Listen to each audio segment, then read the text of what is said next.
तुम लोग आगे निकलो, मैं टिकट लेके आती हूँ। ठीक है।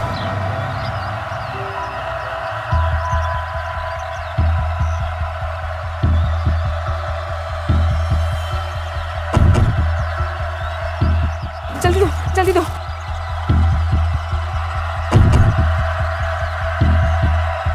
किसी को नहीं बताना, प्लीज। हाँ प्लीज।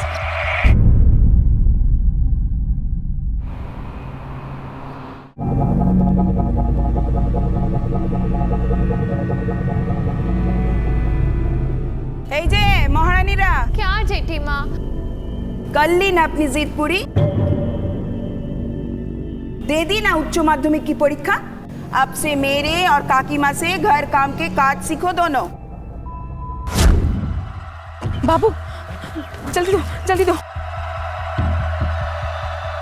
किसी को नहीं बताना।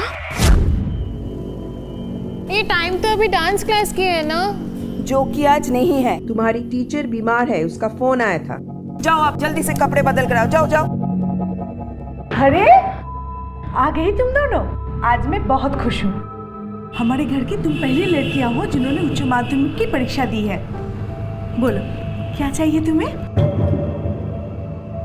अभी बोली नहीं, टुपुर बड़ी है ना, वो पहले बताएगी।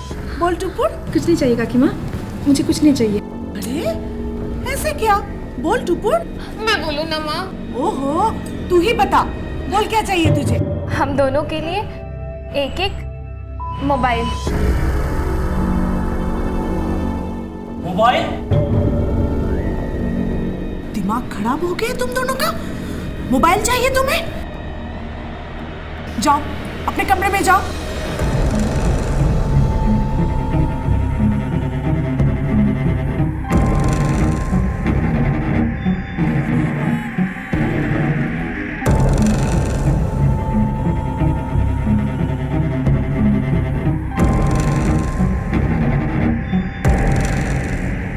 আপনি যে নাম্বারটিতে ডায়াল করেছেন বন্ধ আছে।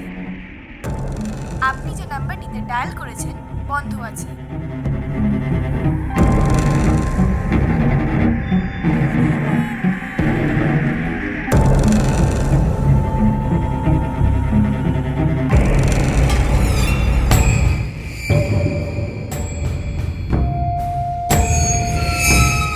लड़कियां कहाँ दिख नहीं रही?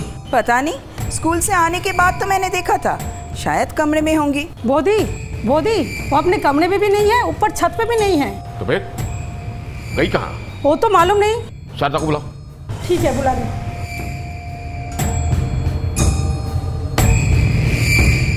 कहाँ लड़कियां? मालूम नहीं।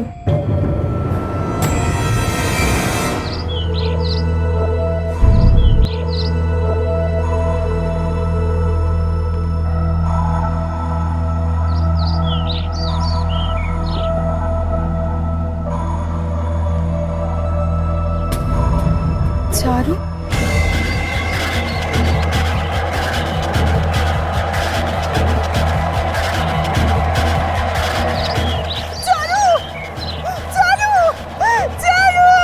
Headquarter calling, inspector Mukherjee. Yes Mukherjee है। गंगा के घाट में एक लड़की की लाश मिली है जिसकी उम्र लगभग 17-18 साल है। सर, हत्या गला काट के हुई है। ये लड़की की पीछे है, इसी ने सबसे पहले डेड बॉडी को देखा है।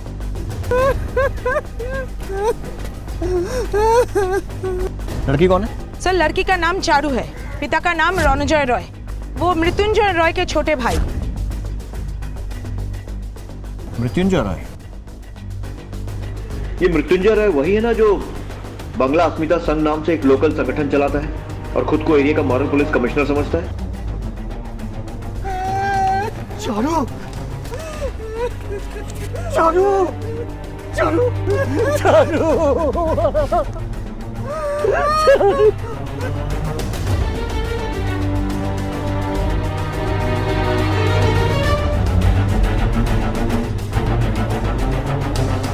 चारू आपकी बेटी है क्या? हाँ। क्या लगता है कैसे हुआ ये?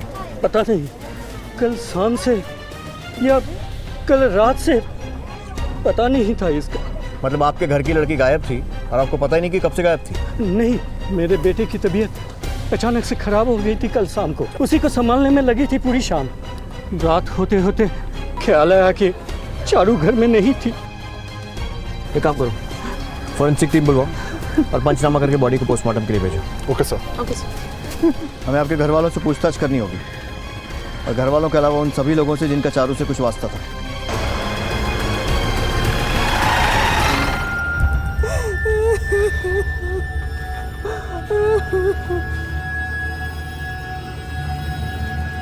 दादा,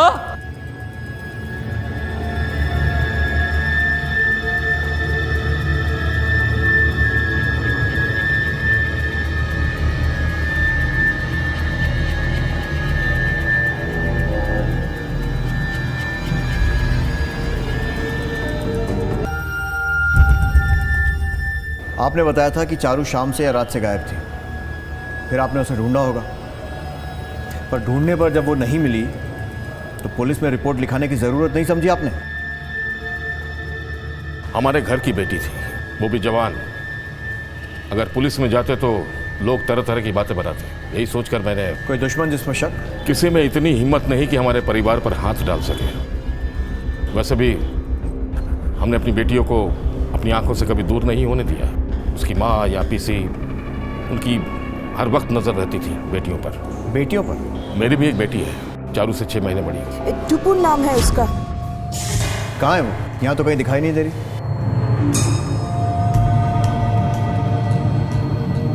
वो बर्धमान गई हुई है। हमारे गुरुजी हैं, वहीं उन्हीं के आश्रम में गई हुई है। अपनी बहन की मौत पर भी नहीं आई? हमने ही खबर नहीं दी। वो एक कठोर उपवास कर रही है 11 दिनों का।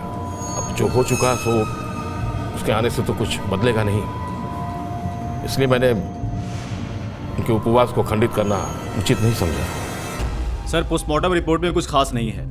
क्या लगता है सर, क्या हो सकता है? जिस तरह की फैमिली है, किसी दुश्मन का ही काम लगता है। दोनों भाई अपने संगठन के थ्रू मॉरल पुलिसिंग करते हैं। वैलेंटाइंस डे पर गिफ्ट शॉप या रोजेस की दुकान पर तोड़फोड़ कर देना, या फिर लवर्स पॉइंट पर जाकर लड़का लड़की पर हल्ला बोल देना। अच्छी खासी लिस्ट होगी दुश्मनों की, कोई भी कर सकता है। हाँ सर, आप सही कह रहे हैं। ये शायद कोई अपने का काम है, क्योंकि लड़की की बॉडी पर, हाथ पैरों पर कहीं भी स्ट्रगल के कोई निशान नहीं थे, और गले पर जो वार किया गया था वो भी एकदम क्लीन था, जैसे किसी ने चाकू रखा और चला दिया। अब ऐसा सिर्फ 2 ही केसेस में हो सकता है। या तो लड़की उस कातिल को जानती थी और उसे अपने पास आने दिया, या फिर किसी ने धोखे से पीछे से उसका गला काट दिया।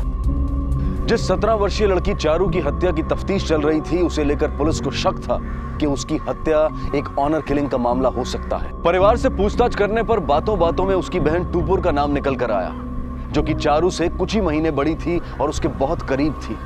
लेकिन परिवार वालों ने चारू की मौत की खबर टूपुर को नहीं दी थी, और उन लोगों ने ऐसा करने का जो कारण बताया था, वो कारण पुलिस के गले नहीं उतर रहा था। तो तुम दोनों ने उसे जाते हुए नहीं देखा? हाँ, टुपुर को था? वो तो बर्धमान में गई है, गुरुजी आश्रम। बर्धमान गई हुई है, हमारे गुरुजी हैं। जाओ।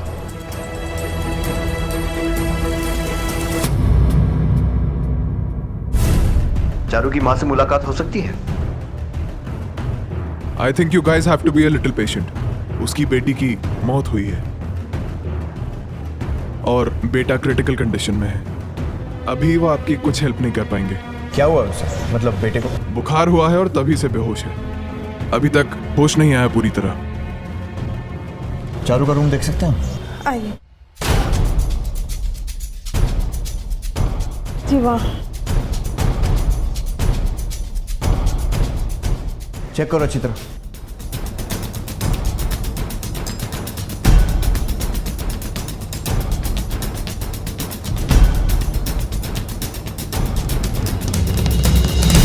सर, शायद ये दरवाजा बगल वाले कमरे में खुलता है। कौन रहता है इसमें? उधर टुपुर का कमरा है। अभी वो आश्रम में है, इसलिए खाली है। तो क्या रे परिवार झूठ बोल रहा था? क्या टूपुर को लेकर कोई ऐसी सच्चाई थी जिसे वो लोग पुलिस से छिपा रहे थे?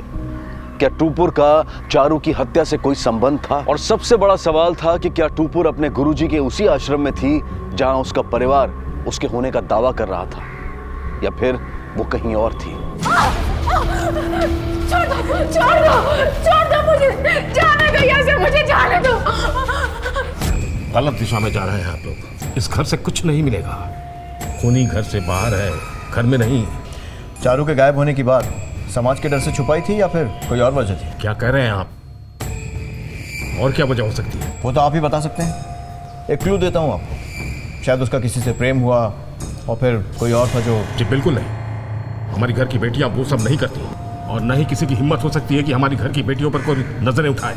लेकिन ये भी तो हो सकता है कि किसी ने ऐसी हिम्मत दिखाई हो और उसकी हिम्मत देखकर आपकी भतीजी का दिल पिघल गया हो और उस वजह से आपके सम्मान को ठेस पहुंची और बदला लेने के लिए आपने खुद ही। आप हद पार कर रहे हैं इंस्पेक्टर। ऐसा कैसे सोच सकते हैं आप हमारे चारू के बारे में?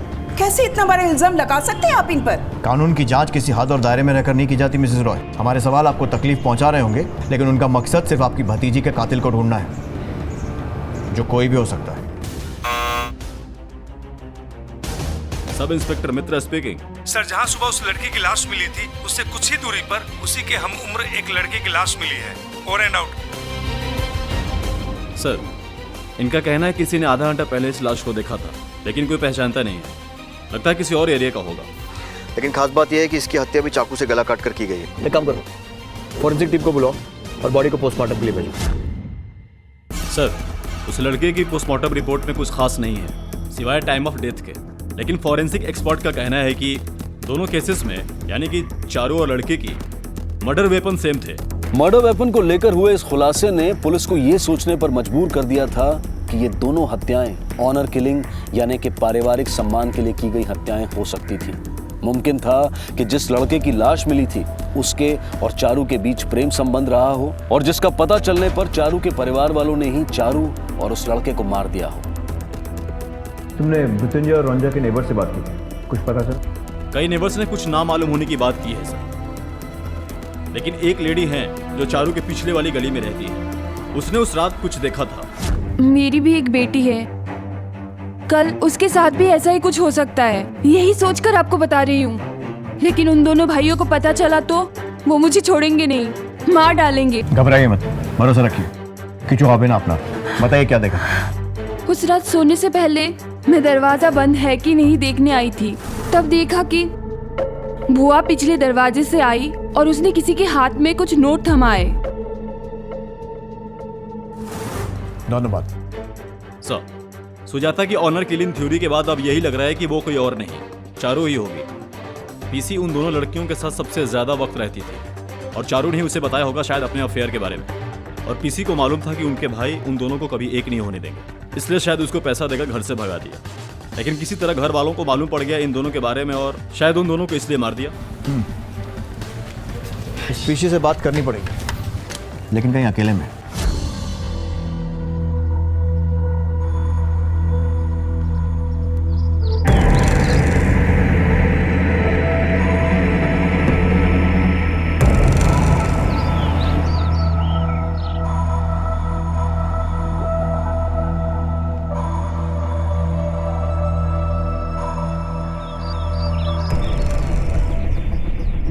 सुनिए।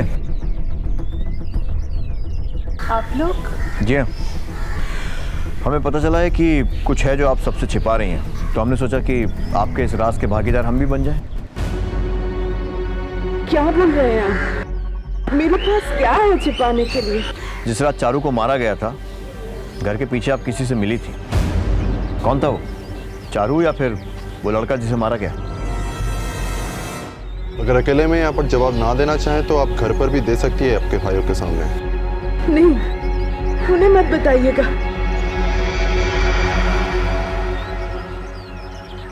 वो चारू नहीं थी, वो मेरा बेटा था। हमारे पुश्तैनी गांव में रहता है वो। कभी कभी आ जाता है मेरे पास।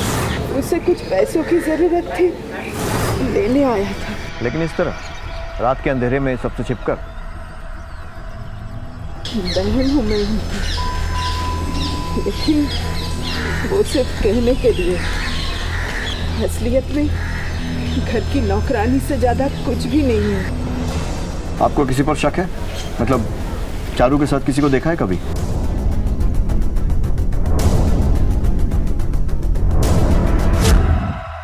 नहीं बताना, प्लीज। हाँ प्लीज। क्या बात कर रहा था? हाँ? बाबू है ना तेरा नाम? शंकर मंडल का लौंडा? अब मैं क्या बात कर रहा था? हट! हट! ओए! रुक जा! एक बात सुन, अभी कभी भी इधर नजर आना तो जिंदा नहीं बचेगा, याद रखना। अपने भाइयों को ये बात बताई आपने? नहीं, बहुत गरीब घर का लड़का है। अगर भाइयों को बता देती तो वो उसे छोड़ता नहीं और ना ही उसके परिवार को। लेकिन इस बार ड्राइवर ने सब कुछ मृत्युंजय को बता दिया था। मालिक, आपको एक बात बताना था। हाँ बोलो।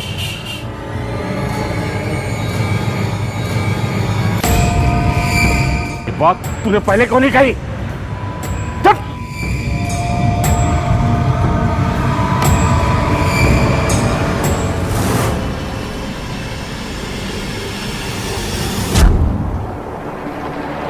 सुनो, मालिक अंदर है साहब।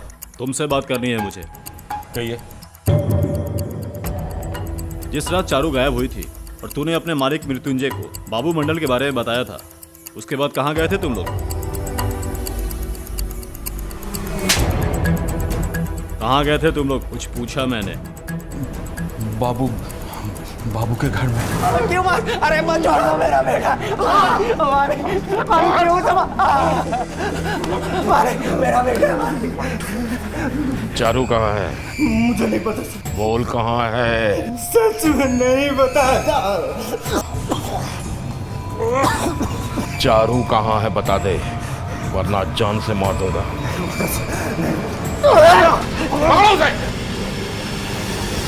बहुत मारा साहब उन्होंने मेरे बेटे को, तब से वो घर नहीं लौटा है। पता नहीं क्या हुआ है उसके साथ, अभी वो जिंदा है कि नहीं। आपने पुलिस में रिपोर्ट क्यों नहीं लिखाई? ऐसा करते साहब तो वो जान ले लेते हमारी। यही आपका बेटा? नहीं साहब, ये तो बाबू नहीं है। मित्रों, अपने सारे इन्फॉर्मर से कहो इस बाबू मंडल को ढूंढने के लिए। ये लड़का जरूर कुछ ऐसा जानता है जिसे जानना हमारे लिए बहुत जरूरी है।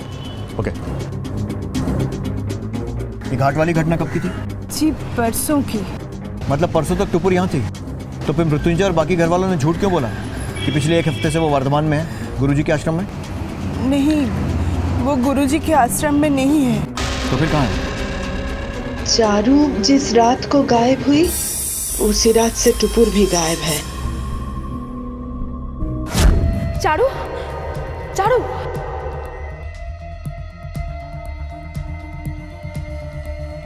खोकन, चारू कहाँ? चारू जी तो गई। कहाँ गई? मंदिर। कह रही थी कुछ अच्छा नहीं लग रहा है। ठीक है, मैं देखती हूँ। मैं आऊँ? नहीं, तू ये रुक। पर मुझे आना है। बाबा बोला ना, नहीं तू ये रुक। बाहर होने ठंडा से ठंड लग जाएगी तुझे। वैसे भी तू हर दूसरे दिन बीमार पड़ जाता है। यही रुक। हाँ यही रुक। चारू और टुपुर एक साथ गायब हुई थी एक ही वक्त में, तो फिर इनका परिवार इतना बड़ा झूठ क्यों बोल रहा था? चारू की हत्या हो चुकी थी और टुपुर का कहीं कोई पता नहीं था। ये बात साफ थी कि कोई और भी बड़ा सच था जो इन लड़कियों का परिवार छुपा रहा था। हो सकता था कि चारू की हत्या उसके अपने परिवार के ही किसी सदस्य ने की थी और टुपुर के गायब होने में भी उन्हीं का हाथ था। और अब वक्त आ गया था कि इस परिवार से सख्ती से पूछताछ की जाए। हमारी दोनों बेटियां एक साथ गायब थी। लड़कियां कहाँ? दिख नहीं रही। शायद कमरे में होंगी। वो अपने कमरे में भी नहीं है, ऊपर छत पे भी नहीं है। गई कहाँ? दूसरे दिन चारू की लाश मिली तो लगा हमारी प्रतिष्ठा पर दोहरे दाग लगने से अच्छा है एक ही लगे। हमने झूठ कहा था कि टुपुर आश्रम में, असल में हमें ही नहीं पता कि वो कहाँ थी और उसके साथ क्या हुआ है। आपकी बात पर यकीन तो नहीं आ रहा है। मैं बताती हूँ। उस दिन अपने रोज के समय पर ही दोनों घर लौटी थी। कर ली ना अपनी जिद पूरी, दे दी ना उच्च माध्यमिक की परीक्षा। अरे आ गई तुम दोनों, आज मैं बहुत खुश हूँ। बोलो क्या चाहिए तुम्हें? हम दोनों के लिए एक एक मोबाइल। मोबाइल? पता नहीं था मुझे कि आखिरी बार देख रहा हूँ मैं उन्हें। उसके बाद तो लाश ही मिली थी मुझे। और जब शाम को घर लौटा दोनों बेटियां घर पर नहीं हैं। नहीं मालूम? अरे तुझे गांव से यहाँ किस लिए लाया है? पूजा पाठ करने के लिए? आप शारदा पर क्यों गुस्सा कर रहे हैं? 24 घंटे तो वो चुप रहो, चुप। दोनों कहाँ है? ठाकुर को डॉक्टर को बुलाने गए हैं। मेरे बेटे खोखन की तबीयत अचानक से खराब हो गई थी उस शाम को खेलने गया था डॉक्टर साहब। जब अंधेरा होते हुए भी नहीं लौटा तो हम सब उसे ढूंढने निकले। घर के पीछे वाली गली में मिला, बेहोश पड़ा हुआ था। पूरा बदन तप रहा था बुखार में। मैं कुछ टेस्ट लिख देता हूँ, आप करवा लीजिए। और मैं जब खोखन के टेस्ट करवा के घर लौटा तो देखा कि पूरा कलकत्ता छान मारा, लड़कियों का कोई पता नहीं। सर्वनाश, कहाँ जा सकती है दोनों? इसका जवाब तुम्हें देने चाहिए। 3 औरतें रहकर भी घर संभाल नहीं पाती। दादा अभी छोड़िए ना ये सब बातें, चलिए पुलिस में रिपोर्ट लिखवाते हैं। माथा खराब है क्या तेरा? पुलिस में रिपोर्ट लिखवाएगा ताकि पूरे समाज को पता चल जाए कि हमारी जवान बेटियां घर से गायब है। अगर वो सब ना सोचकर आप लोगों को खबर कर दी होती तो शायद हमारी बेटियों के साथ ये सब न हुआ होता।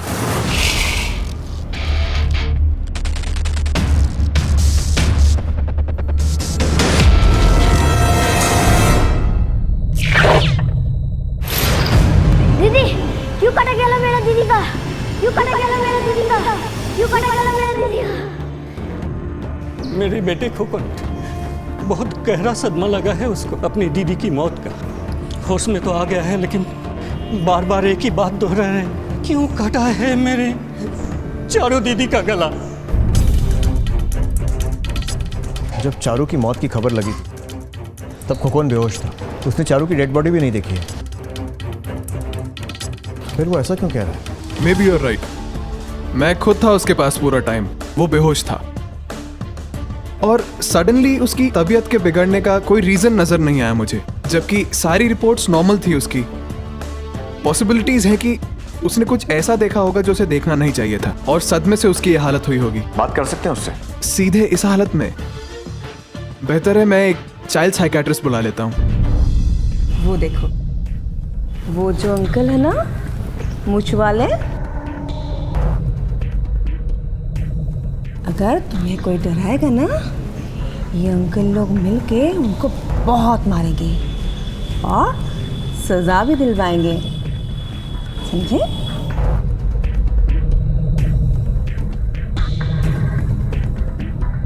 मेरी भी एक छोटी बहन थी और जब मैं छोटी थी ना, उसका भी किसी ने गला काट दिया था मेरे ही सामने।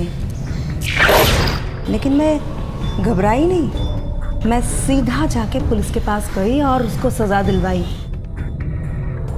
क्या तुम नहीं चाहते तुम्हारा चारू दी का जिसने गला काटा उसको सजा हो?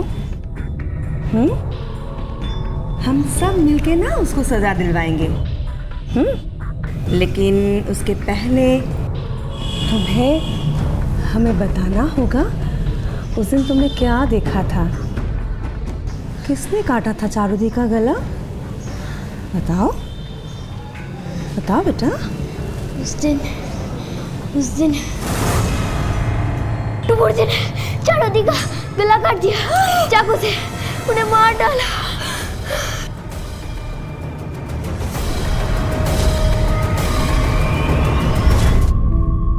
टुपुर ने चारू का गला काटा और उसे मार दिया। खोखन द्वारा किया गया खुलासा बेहद चौंका देने वाला था, लेकिन पुलिस इसे अंतिम सत्य मानने को तैयार नहीं थी, क्योंकि जिन परिस्थितियों में यह बयान सामने आया था उसमें इसके झूठे साबित होने की संभावनाएं कुछ ज्यादा ही थी। चारू की हत्या के ऑनर किलिंग होने का पुलिस का शक अब भी दूर नहीं हुआ था, इसलिए रे परिवार अब भी उनके शक के दायरे में था। यह बहुत मुमकिन था कि चारू के पिता रौंजय और जेठू यानी कि ताऊजी मृत्युंजय ने खोखन पर दबाव डालकर जबरदस्ती उसे बयान देने पर मजबूर किया हो, ताकि इन्वेस्टिगेशन गलत दिशा में चली जाए और वो लोग उन्हें छोड़कर टुपुर की तलाश में निकल पड़े, एक कभी न खत्म होने वाली तलाश में। लेकिन ये सब महज अंदाजे थे और इन्हें सबूतों की कसौटी पर परखे बिना पुलिस किसी को भी क्लीन चिट नहीं देना चाहती थी। मामला अब और पेचीदा हो गया था। ऐसे हालात में सिर्फ एक ही शख्स सच्चाई पर रोशनी डाल सकता था और वो था बाबू मंडल, वो लड़का जिसे आखिरी बार टुपुर के साथ देखा गया था और जिसे तमाम कोशिशों के बावजूद भी पुलिस अब तक ढूंढ नहीं पाई थी। पॉसिबिलिटीज तो बहुत सारी हैं, लेकिन एक्चुअल में क्या हुआ है सिर्फ एक ही आदमी बता सकता है, बाबू मंडल। सर, जिस हुलिया का आपने जिक्र किया था, ठीक वैसा ही एक लड़का हिदुआ पार्क में देखा गया है।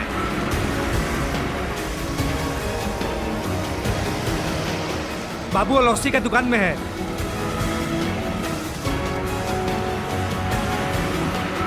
बाबू चल शुरू हो जा। मैंने कुछ नहीं किया सर, सच में मैंने कुछ नहीं किया सर। मैंने यही बात उसके बाप से भी बताया था सर, लेकिन उसने मेरी बात नहीं माना सर। वो मुझे मार डालते सर, इसीलिए मैं वहां से भाग के गए थे। शाहरुख खान मरने का पता नहीं मुझे बाद में चला सर, वो भी अखबार पढ़ने के बाद सर। बोलता रहे। सर मैं कुछ नहीं कर, मैं कुछ नहीं जानता सर, कुछ नहीं किया सर। अब मेरा यकीन कीजिए सर, मैं सच बोल रहा हूँ सर आपको। ओ हाँ सर, एक बात याद आया।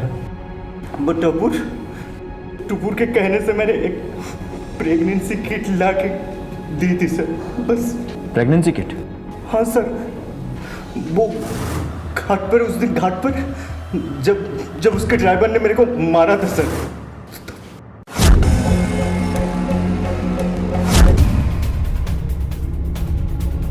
बताइए तो सही क्या बात है, ऐसे कैसे आप? अभी पता चल जाएगा।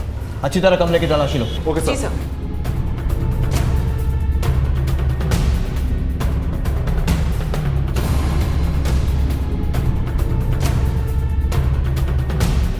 सर, टुपुर ने लेटर छोड़ा है। पढ़ो। मुझे माफ कर दीजिए माँ बाबा।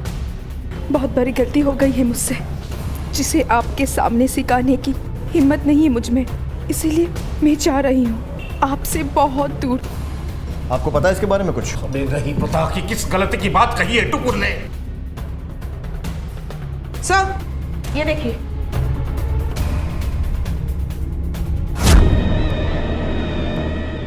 वाइन। दिमाग खराब हो गया तुम दोनों का? मोबाइल चाहिए तुम्हें?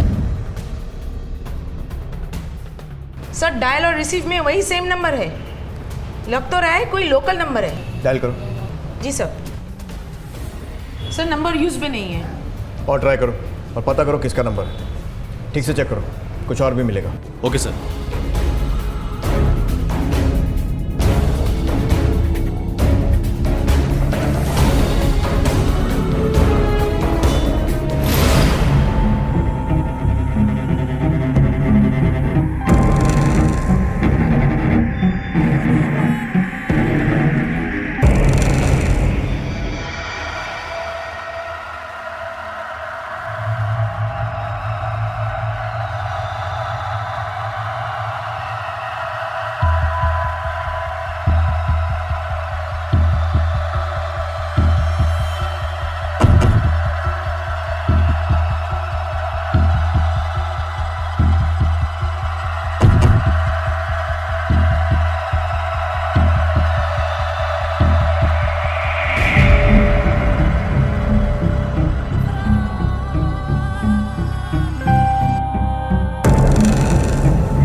ডায়াল করেছেন বন্ধ আছে। আপনি যে নাম্বারটিতে ডায়াল করেছেন বন্ধ আছে।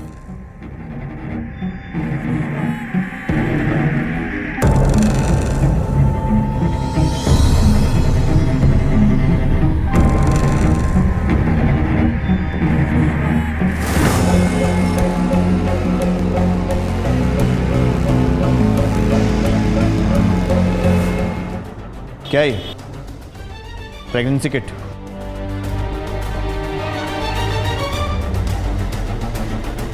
पॉजिटिव।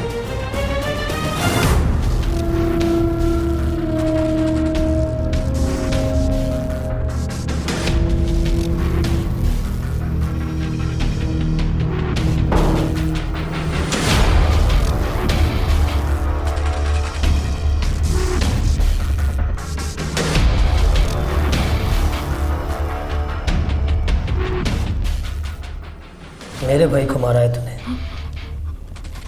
इसका बदला लिए बिना तुझे छोड़ दिया तो उसकी आत्माओं को चैन नहीं मिलेगा। मार दो मुझे, मार दो। उधर बांट दो। चल कपड़े उतार। नहीं नहीं नहीं। चल चल कपड़े उतार।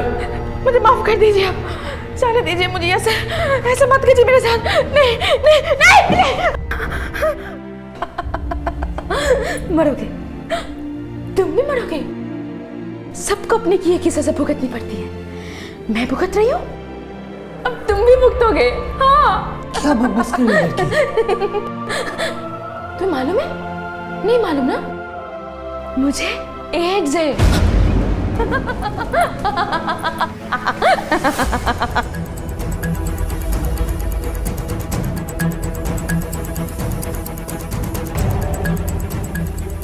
ये वाला सर। सर, टुपुर के मोबाइल में जो नंबर मिला है वो इसी म्यूजिक टीचर के भाई जयंतो के नाम पर रजिस्टर्ड है। जयंतो।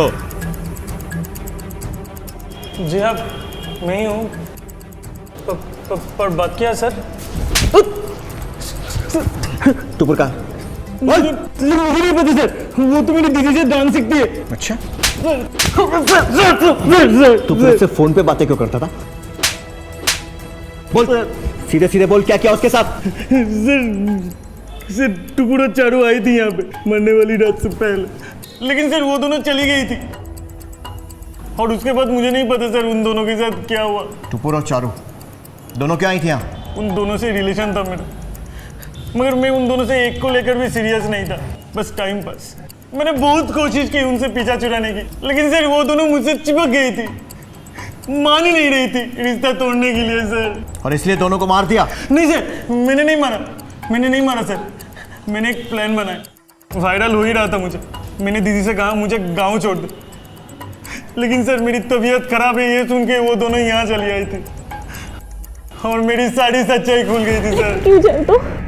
तुम तो कहते थे कि तुम कभी नहीं जाओगे छोड़ के मुझे, शादी करोगे मुझसे, तो फिर क्यों? मैं मजबूर हूँ चारू, जाना ही होगा मुझे, और कोई रास्ता नहीं है मेरे पास। प्लीज जयंतो, प्लीज ऐसा मत कहो, मैं जी नहीं पाऊंगी तुम्हारे बिना। तुमने कहा था ना हम लोग शादी करेंगे, घर बसाएंगे। चलो मेरी बात सुनो, मैं तुम्हारे बिना जी नहीं पाऊंगी, छोड़ करना।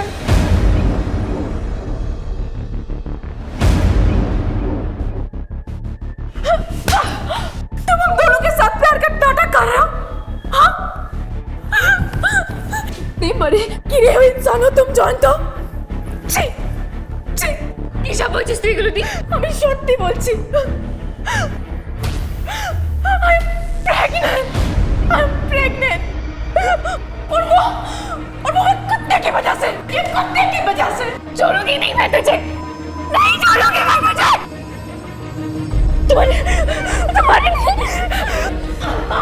मत मारो मुझे मत मारो, मैं चुप, मत मारो मुझे मत मारो,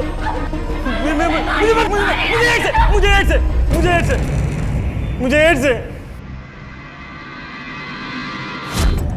क्या?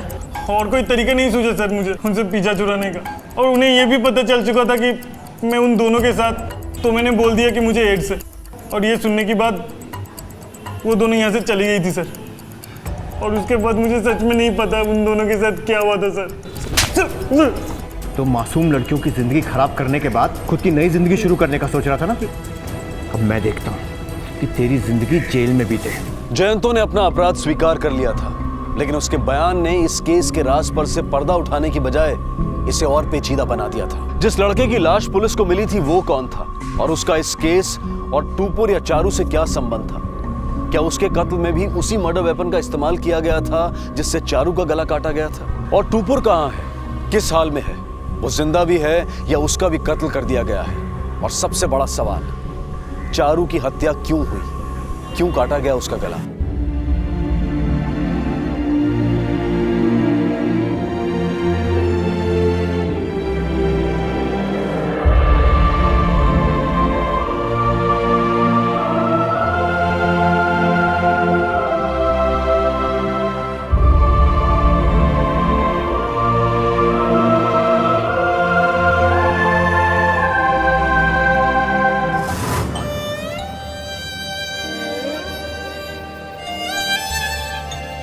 जॉइन तो कोई से मतलब हमें भी घर में आके सबको पता चल गया तो वो मर जाएंगे वो सबके सब मर जाएंगे।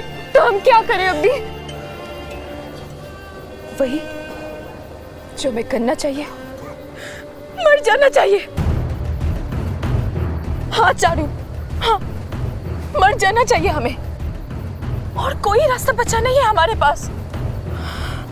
अपने परिवार की प्रतिष्ठा को बचाने का यही एक तरीका है चारू, बस बस। और वैसे भी हमें तो मरना ही है ना, कोई इलाज नहीं है इस बीमारी का, कोई इलाज नहीं है। तो फिर क्यों ना अभी चारू, क्यों ना अभी? हाँ चारू, हाँ क्यों ना अभी? मुझे नहीं होगा, नहीं मुझे नहीं होगा। अभी बाहर बोलो, मुझे नहीं होगा ना, अभी बाहर बोला नहीं।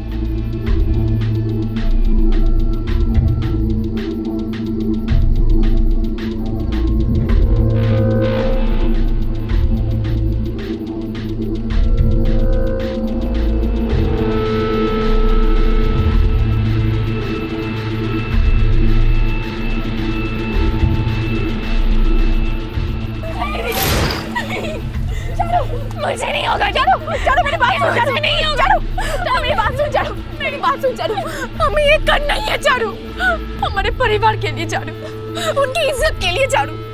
हमारे पास और कोई रास्ता बचा नहीं है चारू, तो समझते क्यों नहीं चारू? चारू सुन, चारू सुन, चारू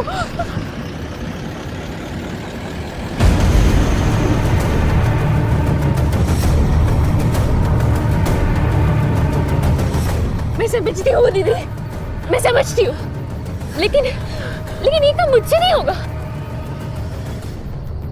आप करो, ये काम आपको करना होगा। मेरे पहले होगा कि चारू, चारू सोचो मत दे, हमारे परिवार का सवाल है ना, हमारे परिवार का इज्जत का सवाल है ना।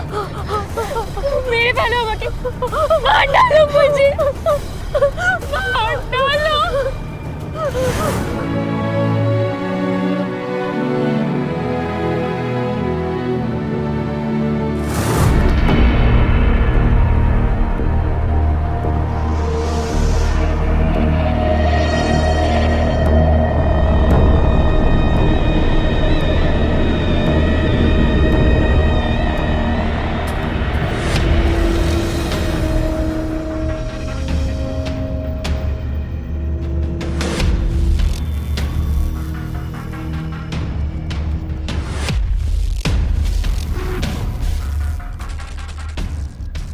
बहुत खूबसूरत लग रही हो।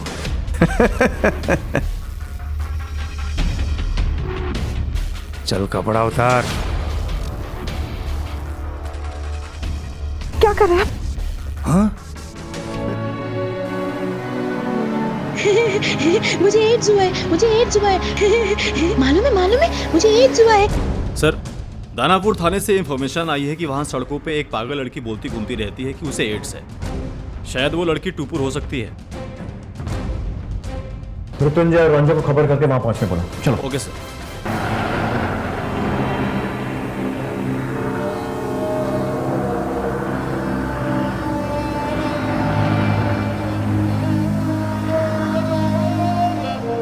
टूपुर, टूपुर। नहीं बेटा, नहीं बेटा, टूपुर, क्या हुआ तुझे? टूपुर, टूपुर प्लीज, टूपुर, टूपुर, कुछ बाबू, टूपुर, टूपुर,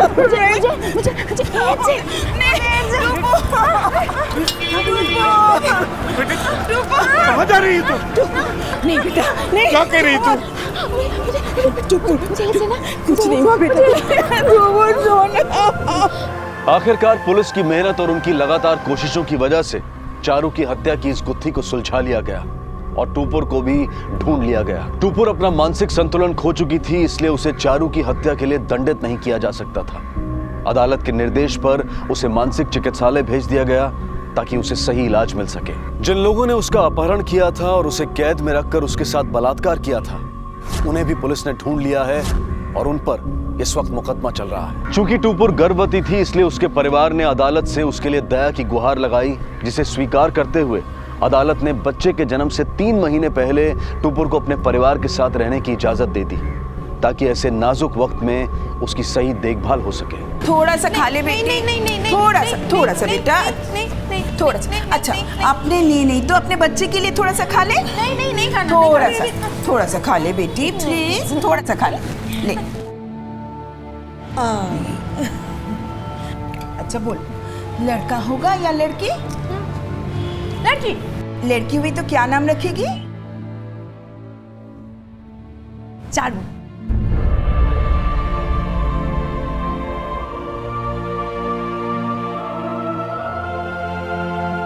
चारू और टूपुर के साथ जो हुआ उसके बारे में सोचकर ही रूह कांप उठती है। लेकिन इन दोनों मासूम लड़कियों की जिंदगी की बर्बादी का जिम्मेदार क्या सिर्फ जयंत तो है? नहीं, इसके लिए चारू और टूपुर के माता पिता भी जिम्मेदार हैं, जिन्होंने कुछ गलत हो जाने के डर से कभी उन्हें अपनी जिंदगी को अपने तरीके से जीने का मौका ही नहीं दिया। ये बेहद जरूरी है कि हम बुराई से अपने बच्चों की रक्षा करें, लेकिन ये भी जरूरी है कि हम बुराई से उनकी पहचान होने दें, ताकि जब हम उनके साथ ना हों और अगर बुराई किसी भी भेष या रूप में उनके सामने आए तो वो खुद उसे पहचान पाए और उससे अपनी रक्षा कर पाए। क्या कंप्लेंट लिखानी? सर मुझे मेरी आई की मिसिंग कंप्लेंट लिखानी। क्या नाम है तुम्हारी आई का? सर नीलिमा मोरे। उम्र? सर 40 साल। कोई फोटो लाए हो? जी सर। कब से लापता है तुम्हारी आई? सर एग्जैक्ट डेट तो नहीं पता, पर कुछ दिनों से उनका फ़ोन नहीं लग रहा है। तुम अपनी आई के साथ नहीं रहते? नहीं सर, मैं अपनी मौसी के साथ रहता हूँ चैम्बूर में। सर एक्चुअली मेरा कॉलेज वहीं है, तो मैं उन्हीं के घर रहकर पढ़ता हूँ और मैं बचपन से अब तक उन्हीं के साथ रहा हूँ। चैम्बूर के कौन से कॉलेज में पढ़ते हो तुम? सर प्रेरणा कॉलेज, और इसी साल मैंने 12th के एग्ज़ाम दिए सर। आई से आखिरी बार बात कब हुई थी? सर वैसे तो हमारी हर रोज़ बात होती रहती थी, लेकिन पिछले दिनों हमारी बातचीत काफ़ी कम हो पा रही थी। सर मैंने 2-3 दिन पहले आई को फ़ोन किया तो उनका नंबर अनरीचेबल था। क्या हुआ, फ़ोन नहीं लगा? देखो ना मौसी, आज 3 दिन हो गए, आई का फोन अभी भी स्विच ऑफ आ रहा है। मैं ऐसा करता हूँ, आई को देख के आता हूँ। हो बड़ा जा। सर एक्चुअली मैं मेडिकल की तैयारी कर रहा हूँ, तो पढ़ाई और कोचिंग के चक्कर में बिजी रहता हूँ। आज मेरी छुट्टी थी तो सोचा आकर आई से मिल लूँ। जब आया तो देखा सर घर पे ताला लगा था। मैंने आई के पड़ोसियों से पूछा, आपने मेरी आई को कहीं देखा क्या? नाही 2-3 दिवसात नाही बघितलं। ना वो घर पे थी ना उनका फ़ोन ऑन है, तो सर मुझे कुछ ठीक नहीं लगा, इसलिए मैं आपके पास आया। तुम्हारी आई कहीं काम भी करती हैं? जी सर। कहाँ? किसी एनजीओ में काम करती हैं। तुम जानते हो उस एनजीओ के बारे में? सर मैंने कभी पूछा ही नहीं उनसे। ठीक है, फिलहाल तुम जाओ, जैसे ही तुम्हारी आई के बारे में कुछ पता चलेगा हम तुम्हें बताएंगे। कामले? जी सर। इनकी कंप्लेंट लिखो। सर। पाटिल सर, नीलिमा का फोटो आसपास के हर पुलिस स्टेशन में सर्कुलेट करो। इसके कॉल रिकॉर्ड्स और लोकेशन डिटेल भी मंगवाओ, और जिस एनजीओ के लिए काम करती है उसके बारे में पता करो। Okay sir.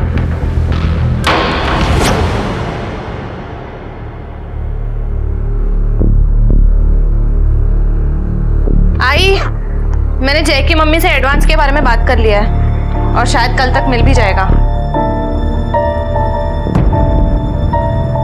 आई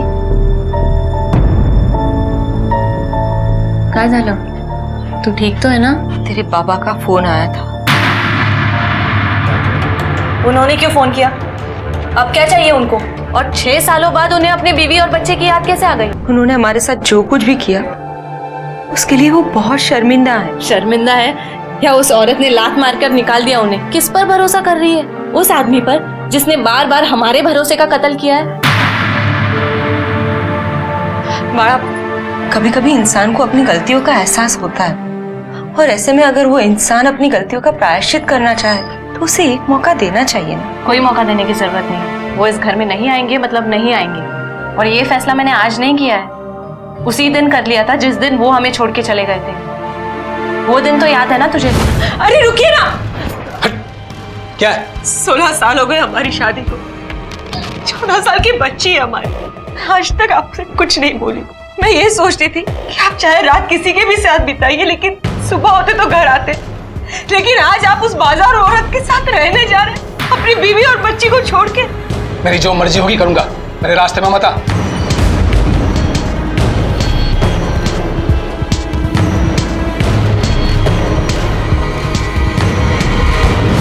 इतने इतने साल बाहर रहने के बाद उन्हें भी तो समझ में आया होगा ना कि अपना परिवार ही आखिर अपना होता है। कोई अगर तुझे कह देना कि ताजमहल आगरा में नहीं मुंबई में है तो यकीन कर लेना, लेकिन इंसान की फितरत बदल गई है, इस पर कभी यकीन मत करना। आई मैंने फैसला कर लिया है ना, वो इस घर में नहीं आएंगे मतलब नहीं आएंगे, फिर चाहे वो बिगड़ जाए सुधर जाए, जिंदा रहे या मर जाए। अगर आई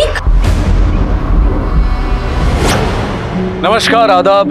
क्राइम पेट्रोल डायल 100 में आप सबका स्वागत है। कहते हैं कि जिंदगी एक अद्भुत पहेली है जिसका हल निकालते निकालते हम सबको बहुत कुछ सीखने को मिलता है। जिंदगी की इस पहेली को हर कोई अपने तरीके से सुलझाने की कोशिश करता है और हर एक की कोशिश यही होती है कि इस पहेली का उत्तर अच्छा और आनंददायी ही निकले।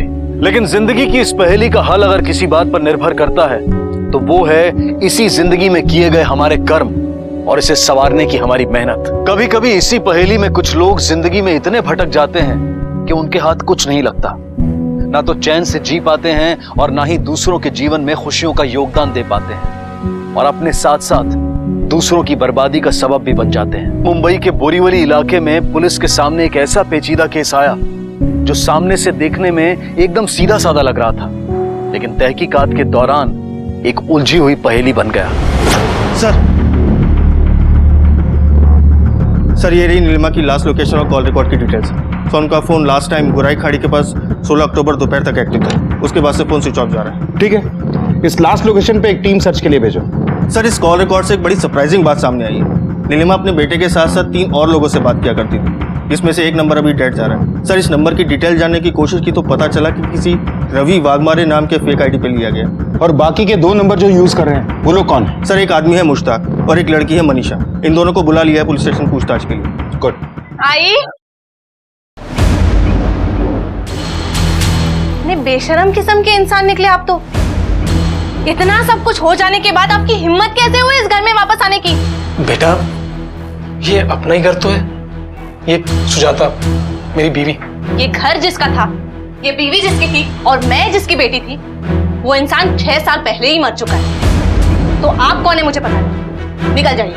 मनीषा बेटा इसमें तेरी कोई गलती नहीं है, सब मेरी गलती थी और मैं मानता हूँ बेटा, पर मुझे एक मौका तो मिल। कितने मौके चाहिए आपको, जब 6 सालों से मेरी माँ शादीशुदा होते हुए भी एक विधवा की जिंदगी जी रही थी, जब मैं 6 सालों से अनाथ की जिंदगी जी रही थी। आपने हमें बहुत टॉर्चर कर लिया, लेकिन आपने आपकी कोई बात नहीं सुननी। बेटा मुझे निकल जाइए यहाँ से, एक दफा अपनी बात निकल जाइए, दोबारा इस घर में वापस मत आना।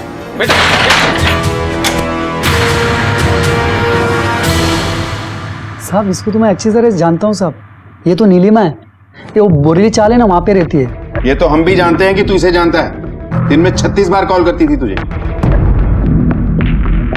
कैसे जानता है नीलिमा?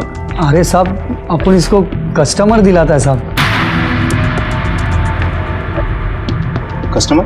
हाँ साहब, ये धंधा करती है साहब, अभी से नहीं 20 साल से साहब। बीच में पता नहीं उसको क्या हो गया। ऐसी इज्जत की जिंदगी जीने का मौका और बार नहीं मिलता। मैं सब धंधे से दूर जाना चाहती हूँ। अरे इतने लंबे समय तक जितना अच्छा धंधा तेरा चल रहा है ना, उतना किसी का नहीं चलता है। कब तक ऐसे कटी पतंग की जिंदगी जीऊं मैं? कोई सहारा भी तो चाहिए ना।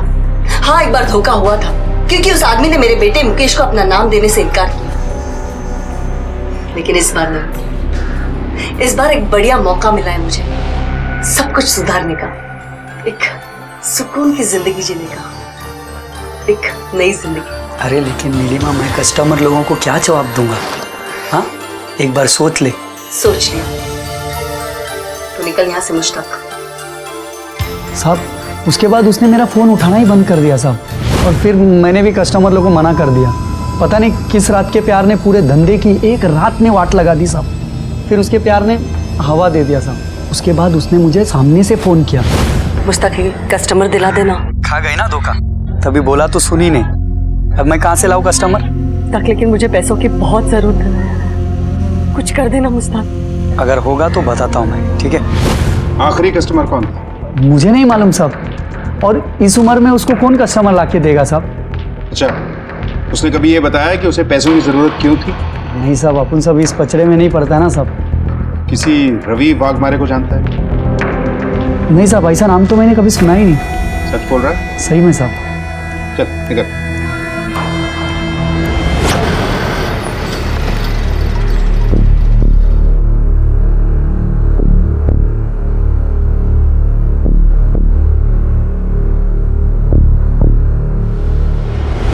हाँ सर, मेरा मिलना हुआ था नीलिमा जी से। एक्चुअली मेरे कॉलेज का प्रोजेक्ट था, जिसकी वजह से मैं ऐसी औरतों का इंटरव्यू कर रही थी जो पैसों के लिए कॉम्प्रोमाइज़ करती हूँ, उनके बारे में जान रही थी ताकि मैं अपना प्रोजेक्ट कंप्लीट कर पाऊँ। एक रिसर्च टाइप। अपनी रिसर्च के दौरान जब आप नीलिमा के साथ थी तब आपको ऐसा लगा कि उन्हें कोई परेशान कर रहा है, या उन्होंने कभी खुद जिक्र किया हो कि उन्हें अपनी जान का किसी से खतरा है? नहीं सर, ना ही मुझे ऐसा लगा और ना ही उन्होंने शेयर किया मेरे साथ। इनफैक्ट जब मैं उनसे मिली तब उन्होंने ये काम छोड़ दिया था। वो किसी एनजीओ के लिए काम कर रही थी, कोई एनजीओ जो फीमेल वेलफेयर के लिए काम करता है। अच्छा, किसी रवि वाघमारे के बारे में सुना आपने? नहीं सर, ऐसा तो कोई नाम नहीं सुना। Okay, thanks for coming. आप जा सकते। Thank you sir. सर, मुझे लगता है धंधे में वापस आने की बात नीलिमा सबसे छुपा रही थी। मुश्ताक उसे कस्टमर दे नहीं रहा था, तो हो सकता है नीलिमा कस्टमर्स को डायरेक्ट अप्रोच कर रही हो। पाटिल, हो सकता है ये रवि नाम का नंबर इसी दौरान नीलिमा के कांटेक्ट में आया हो। गोराई खाड़ी के आसपास के लॉज और होटल में पता करो। हो सकता है नीलिमा किसी कस्टमर के साथ वहां गई। Okay sir.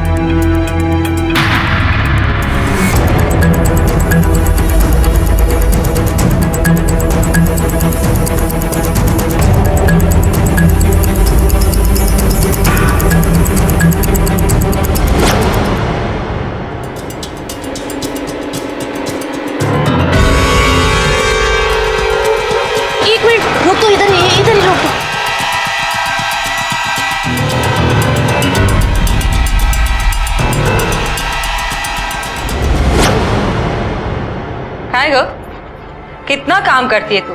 पूरा दिन ट्यूशन ट्यूशन, एक पल भी चैन की सांस नहीं लेती। कहाँ हाल केला है? बाल तो देख कितने गंदे हो रहे हैं। क्या हुआ बालों को? अच्छे ही तो है। रुक जा। नहीं नहीं नहीं, मैं वक्त करता हूँ।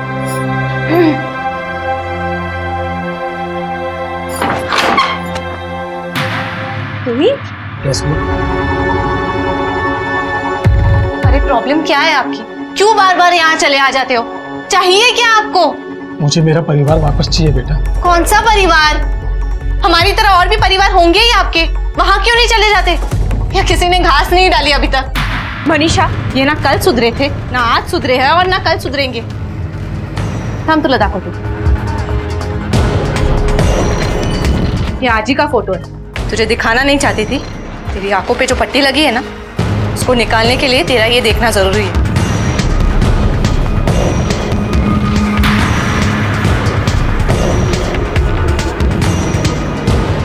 अरे बेटा, ये तुम्हें गलत लग रहा है? ये तो मैं बेटा वो चुप! कहीं बोलू ना, दोबारा इस घर के या मेरे माँ के आसपास भी दिखे ना तो जान से मार दूं। मनीषा!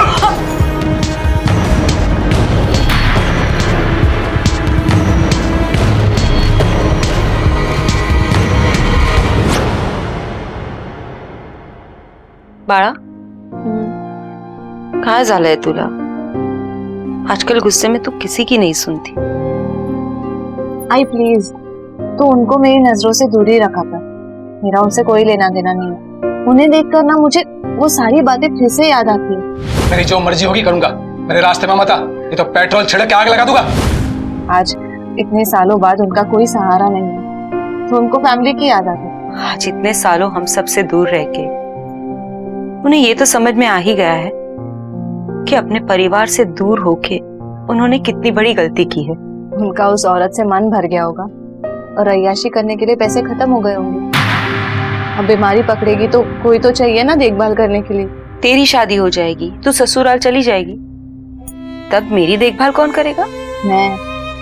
और कौन करेगा? मतलब अपने ससुराल में रह के तू मेरी देखभाल कैसे करेगी? मैं उसी लड़के से शादी करूंगी जो तुझे भी माँ सम्मान प्यार देगा, तेरी भी उतनी ही केयर करेगा और हम दोनों को कभी अलग नहीं करेगा।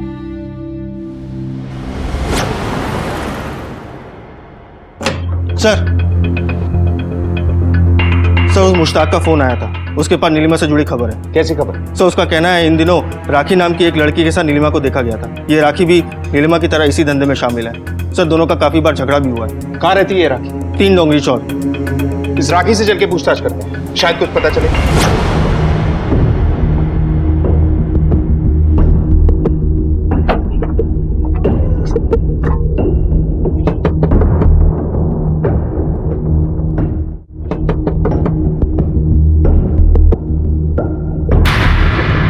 नीलिमा के साथ तुम्हारा झगड़ा क्यों हुआ था? अरे साहब एडी है वो, 40-42 की उम्र हो गई और मुझे कहती है कस्टमर लाके दो। मैं कहाँ से कस्टमर लाके देती उसे?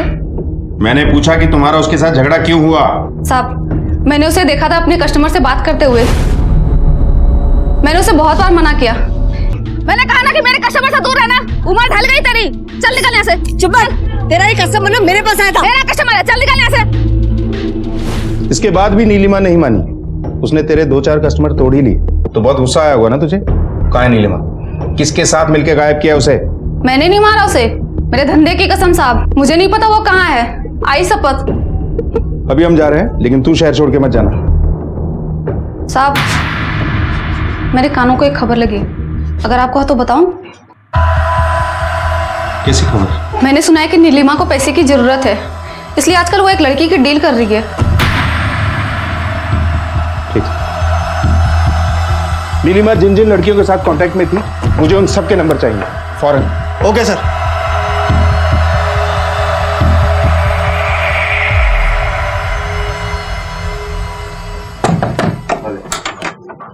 सर आप लोग, मेरी आई का कुछ पता चला क्या? मुकेश, तुम्हें जरा भी अंदाजा है कि तुम्हारी आई काम क्या करती है? जी सर।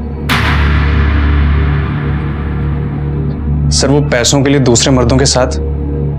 सर इससे मुझ पे और मेरे करियर पे कोई असर ना हो, इसलिए उन्होंने मुझे हमेशा अपने से दूर रखा। सर एक शहर में होते हुए भी मैं बचपन से यहाँ अपनी मौसी के साथ रहा हूँ। पर सर ये सब बातें काफी पुरानी हैं। मैंने आई से कितनी बार कहा कि यहाँ आकर हमारे साथ रहें। ये ले गर्मा गर्म रोटी। अरे आई बस बस, 4 रोटी भी कोई खाता है क्या? दिन बे दिन सूखता जा रहा है तू। आजकल के लड़के ना सिर्फ चिप्स और कोल्ड ड्रिंक्स पे जीते हो तुम लोग। कितनी सुकत चल रहा है तू गधड़ा। हाँ मौसी खिलाती नहीं क्या तुझे? बात करो उससे मैं। अरे उनसे क्या बात करनी आई, आप भी वहीं आ जाओ, खुद ही मेरा ध्यान रख लेना। और वैसे भी आई अगले महीने मेरा कॉलेज का रिजल्ट आ जाएगा, फिर मुझे आराम से किसी भी इंटरनेशनल कॉल सेंटर में काम मिल जाएगा। पर तुझे तो मेडिकल करना था ना? करना तो है आई, पर इतने पैसे लगते हैं कि क्या बोलूं। 15-18 लाख से कम में बात नहीं बनेगी। तू खर्चे की चिंता मत कर, मैं हूं ना। तू सिर्फ पढ़ाई पे ध्यान दे। शायद इसी वजह से तुम्हारी आई हाल फिलहाल में पैसे इकट्ठा कर रही थी अपनी पुरानी कमाई के जरिए से। कौन कौन टच में था तुम्हारी आई? सर मुझे नहीं पता। किसी रवि वाघमारे या मनीषा को जानते हो? तुम्हारी आई से इनकी फोन पे बहुत बात होती थी। नहीं सर, मैंने आई के मुंह से ये दोनों नाम कभी नहीं सुने। ठीक। तो शायद पैसों की जरूरत ने नीलिमा को वापस से उसी दलदल में खींच लिया होगा। लेकिन ये रवि वाघमारे, इस नाम की फेक आईडी वाला नंबर कौन यूज कर रहा होगा सर? पाटिल, हो सकता है किसी से कोई पुरानी दुश्मनी हो सकता है इस मुश्ताक ने कोई कांड किया। वैसे भी इन दिलालों की ईगो सबसे ज्यादा हर्ट होती है। ऐसी ही कोई ठेस हो सकता है नीलिमा से मिली हो। इस मुश्ताक पे नजर रखो। सर मैंने नीलिमा की कॉल डिटेल फिर से चेक करी, उसमें मनीषा के अलावा कोई और यंग लड़की नहीं है। कहीं ऐसा तो नहीं मनीषा ने हमसे झूठ बोला? पाटिल, उसके कॉलेज में पता करो, क्या वो वाकई ऐसे किसी प्रोजेक्ट में इन्वॉल्व थी जिसकी वजह से वो पेशा करने वाली औरतों के कांटेक्ट में आई?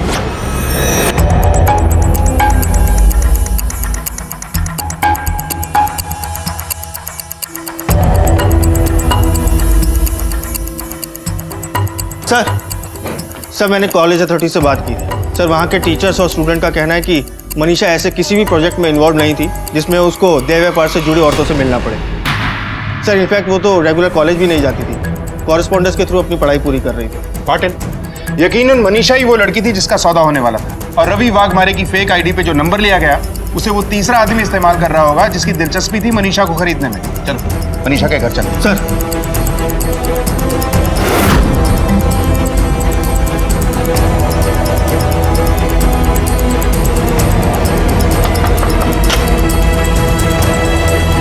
मनीषा यहीं रहती है? हो साहेब, काय झालं? काय मनीषा, आप माँ हैं उसकी? हाँ मैं माँ हूँ उसकी। वो तो अभी ट्यूशन पढ़ाने गई है साहब। अब तक तो आ जानी चाहिए थी, पर आज शायद लेट हो गया। अच्छा, वो किन किन स्टूडेंट्स को ट्यूशन पढ़ाती है? साहब, मैंने एक डायरी में सब लिख के रखा है। मैं आंटी साहब, इसी डायरी में मैंने सब कुछ लिखा है कि वो कहाँ ट्यूशन पढ़ाने जाती है, कितने बजे जाती है। पर हुआ क्या है साहब, सब ठीक तो है ना? बताते हैं।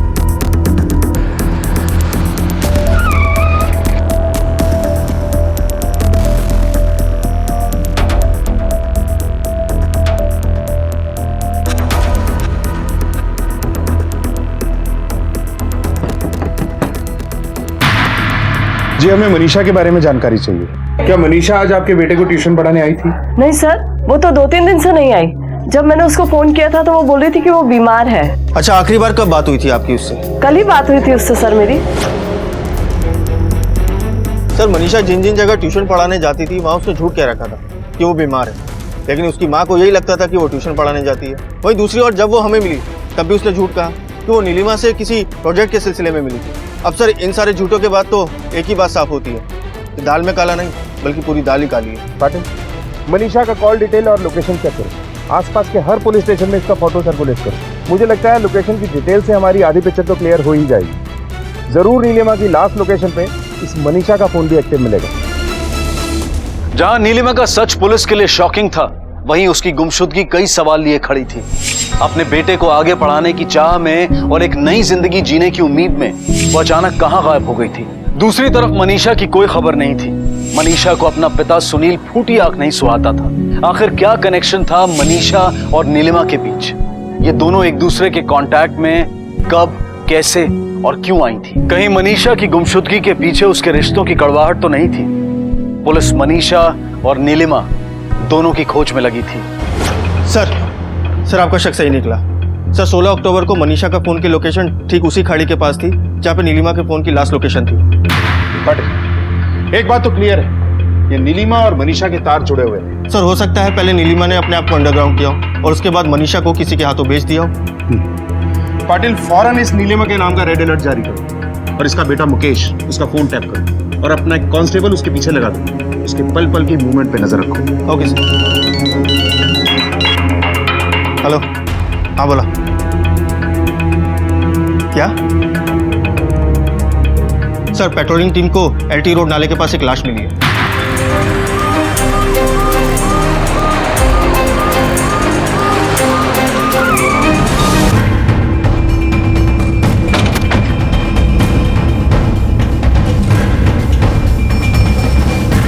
बॉडी को पोस्टमार्टम के लिए भेजो और फॉरेंसिक टीम को भी इन्फॉर्म करो। मनीषा की मां को भी खबर करो।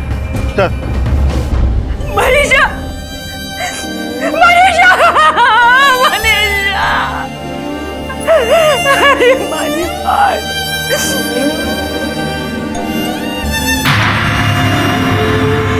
सुजाता जी, हम जानते हैं कि सवाल जवाब करने के लिए सही समय नहीं है। आपने अपनी बेटी खोई, लेकिन हो सकता है कि आपका एक जवाब हमें वो क्लू दे दे जिसकी वजह से आपकी बेटी के कातिल जेल की सलाखों के पीछे हो। क्या मनीषा की किसी से कोई दुश्मनी थी, या कोई ऐसा जिसे मनीषा नापसंद करती थी? क्या कभी उसने किसी नीलिमा नाम की औरत के बारे में आपको कुछ बताया? बाजी, मनीषा अपने आप में खुश रहने वाली और अपने काम से काम रखने वाली लड़की थी। पढ़ाई और ट्यूशन के अलावा उसका दिमाग कहीं चलता नहीं था। किसी से ज्यादा घुलना मिलना उसे बिल्कुल पसंद नहीं था। एक फिक्स ऑटो वाला था, उसी की रिक्शा में वो आया जाया करती थी, पर काम खत्म करते ही वो तुरंत घर आ जाती थी। सर, फिक्स रिक्शा वाला? मनीषा कहीं भी उसी के साथ आया जाया करती थी। उसका नाम अमित है। कोई और ऐसा जिसे मनीषा नापसंद करती हो? सुनील, मनीषा के बाबा सुनील, उनसे मनीषा की कभी नहीं बनी। इतना जबरदस्त झगड़ा हुआ था उन दोनों में। मनीषा ने सामान के साथ सुनील को घर से बाहर कर दिया था। सुनील का तो हाथ भी उठ जाता, पर उन्होंने अपने आप को रोक दिया। ये सुनील कहाँ रहता है?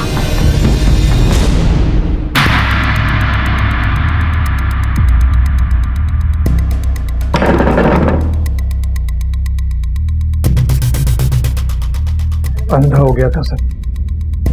मैंने जो गलती की, भगवान वो किसी और से ना करे।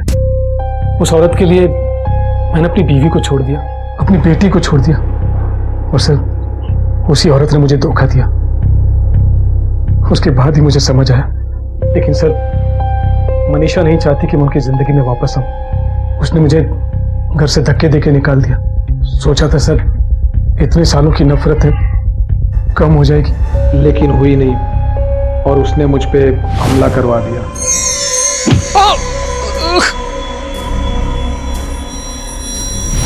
आपने हमलावर को देखा था? नहीं सर, वो हमला पीछे से हुआ था, सर पर। सर जब आँख खुली तो मैं हॉस्पिटल में एडमिट था। और सर जब मैंने इस बारे में मनीषा से बात की तो पर के हाथ जोड़ता हूँ, पाँव पड़ता हूँ, बेटा मुझे एक मौका दे दे बेटा, मैं तुम लोगों के बिना नहीं रह सकता बेटा। अगर दोबारा मेरी आई की जिंदगी में या मेरे घर में आने की कोशिश की तो मैं पुलिस में कंप्लेंट कर दूंगी कि आपने मेरा रेप करने की कोशिश की। फिर जिंदगी भर हवालात में सड़ते रहना। वो बहुत जुनूनी लड़की थी सर, कुछ भी कर सकती थी। इसलिए तुमने एक बार में ही उससे छुटकारा हासिल कर लिया? नहीं सर मैं उससे बहुत प्यार करता हूँ, मेरी बच्ची है सर मैं उसे क्यों मारूंगा? और फिर सर वो गलत भी तो नहीं थी। मेरे ही पाप मेरा पीछा नहीं छोड़ रहे। चलो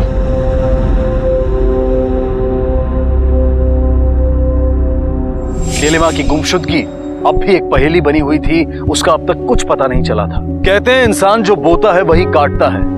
सुनील ने रिश्तों की अहमियत को कभी नहीं समझा और उसमें इतनी कड़वाहट घुल गई कि जहर का रूप ले लिया। सुनील पर हुआ हमला क्या एक सच्चाई है या फिर ये एक नाटक है? जैसे जैसे केस आगे बढ़ रहा था कई खुलासे हो रहे थे, लेकिन कुछ राज अब भी ऐसे थे जो सर छिपाए हुए थे। पुलिस ने कोई दिशा नहीं छोड़ी। सर ये सुनील तो पूरा दिवालिया हो चुका था, इसे उस घर में शेल्टर चाहिए था जो कि मनीषा के रहते पॉसिबल था नहीं। हो सकता है इसी वजह से उसने उसे अपने रास्ते से हटा दिया। पाटिल ये सुनील मनीषा से कनेक्टेड था और मनीषा नीलिमा से। चलो मान लेते हैं कि सुनील ने ही मनीषा का कत्ल किया, तो नीलिमा कहाँ है? उसकी लास्ट फोन लोकेशन से भी हमारे हाथ में कुछ नहीं लगा। इस सुनील की कॉल और लोकेशन डिटेल्स निकालो, इस पे अच्छे से नजर रखो। इसकी दिनचर्या क्या है, कहाँ जाता है, किस किस से मिलता है, इसके हर मूवमेंट को ट्रैक करो।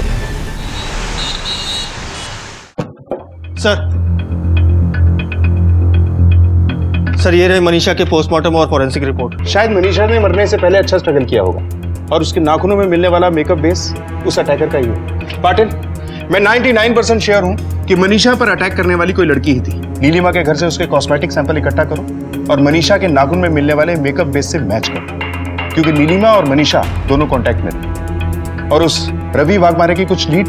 नहीं सर। और वो ऑटो ड्राइवर जिसके साथ मनीषा आती जाती थी, उसका कुछ पता चला? हाँ सर, उसे बुला लिया है पूछताछ के लिए। तो मनीषा सिर्फ तुम्हारे साथ आती जाती थी? जी सर, कभी घर कभी ट्यूशन। उनको जब भी ऑटो की ज़रूरत होती थी वो मुझे फ़ोन कर देती थी, मैं उनको वहाँ से पिकअप करके उनको जहाँ जाना था वहाँ ड्रॉप कर देता था। सिर्फ तुम्हारे साथ ही आती जाती थी? तो कभी उसकी किसी से कोई ऐसी झड़प हुई जिसकी वजह से कोई उसे जान से मार दे? सर गुस्सा तो उनके नाक पर ही रहता था, पर लड़की बुरी नहीं थी बेचारी। अरे वाह, तो तुमने बीएमएस किया हुआ है, फिर तुम ये रिक्शा क्यों चला रहे हो? मैडम मेरे आगे पीछे कोई नहीं है, ना माँ बाप ना कोई और। अपना बिजनेस स्टार्ट करना चाहता हूँ, उसी के लिए पैसे जमा कर रहा हूँ। अरे पर इतनी अच्छी डिग्री के साथ तुम कोई अच्छी खासी नौकरी भी तो कर सकते हो, ये रिक्शा चलाने की क्या जरूरत है? वो क्या है ना मैडम, अपने देश में केवल 3 चीजें चलती हैं, अनशन, रिजर्वेशन और डोनेशन। और इन तीनों चीजों के लिए ना मेरे पास औकात है और ना किस्मत। अपनी किस्मत तो इन 3 पहियों पर है, रोज चलाओ रोज कमाओ। इसके लिए ना औकात लगती है ना किस्मत। आप देखिएगा मैडम जी, बहुत जल्दी मैं अपना बिजनेस शुरू करूंगा। That's great. अगर कोई हेल्प की जरूरत पड़ी तो जरूर बता देना। सर वैसे तो किसी के घर की बात ऐसे बतानी नहीं चाहिए, लेकिन पिछले कुछ दिनों से जब भी अपनी माँ से फोन पे बात करती थी अपने पिताजी को लेके बहुत परेशान लगती थी। आई तो फिर से वो लेके बैठ गई। आई मैं तुझे दोबारा बता रही हूँ, वो मेरा बाप नहीं है। क्या हुआ मैडम, कुछ प्रॉब्लम है क्या? तुम अपने काम से काम रखो, वरना मैं दूसरा ऑटो कर लूंगी। अच्छा, तुमने कभी मनीषा को गोराई खाड़ी के आसपास छोड़ा या कभी आना जाना हुआ? नहीं सर, गोराई खाड़ी के पास तो कभी जाना नहीं हुआ। उनके सारे ट्यूशंस लिंक रोड या एसपी रोड पे ही थे। ठीक है, तुम जा सकते हो, जरूरत पड़ेगी तो दोबारा बुलाएंगे। ठीक है सर। ये इम्पॉसिबल है सर, मेरी आई कुछ गलत नहीं कर सकती। सर वो तो बहुत अच्छी है, उन्होंने मेरे लिए जो सेक्रीफाइसेस किए ना मैं उन्हें कभी नहीं भूल सकता। सर मुझे पाला पोसा बड़ा किया, कभी कोई कमी नहीं छोड़ी सर। कहीं ऐसा तो नहीं कि तुम्हारी पढ़ाई पे होने वाले खर्च को निकालने का शॉर्टकट तरीका उनका? लड़की के बदले बहुत बड़ी रकम मिलने वाली थी उन्हें। नहीं सर, वो तो खुद इस दलदल से निकलने की दिन रात कोशिश कर रही थी। वो भला किसी को इस दलदल में क्यों डाले सर? तो उन्होंने मनीषा को क्यों मारा? मैं नहीं मानता कि मेरी आई ने किसी का खून किया है सर, वो ऐसा नहीं कर सकते। हेलो, हाँ बोला। ठीक सर। तुम बैठो बाहर, हम आते हैं अभी।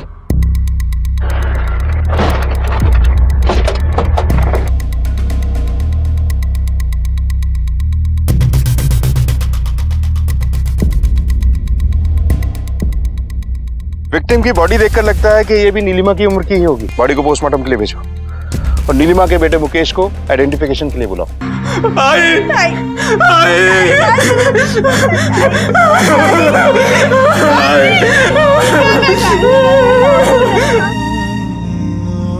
तू खर्चे की चिंता मत कर, मैं हूं ना, तू सिर्फ पढ़ाई पे ध्यान दे।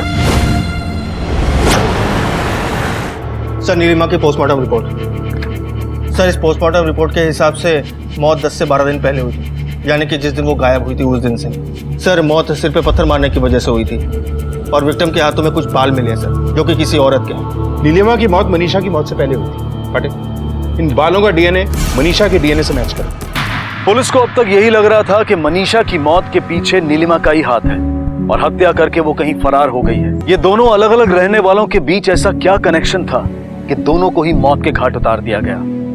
केस का यह पड़ाव पुलिस को एक ऐसी दिशा में ले जा रहा था जहां तहकीकात के रास्ते में कई उलझनें थी, लेकिन दोनों मर्डर्स के तार को जोड़ते जोड़ते पुलिस इस केस को सुलझाने के लिए दिन रात एक कर रही थी।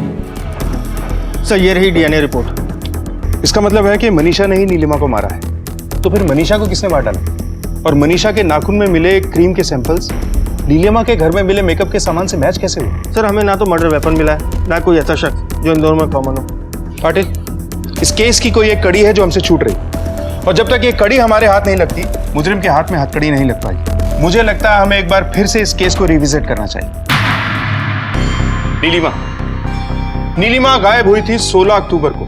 इसके साथ जुड़े थे मुश्ताक और राखी और एक फेक आईडी जो रवि वाघमारे के नाम से ली गई।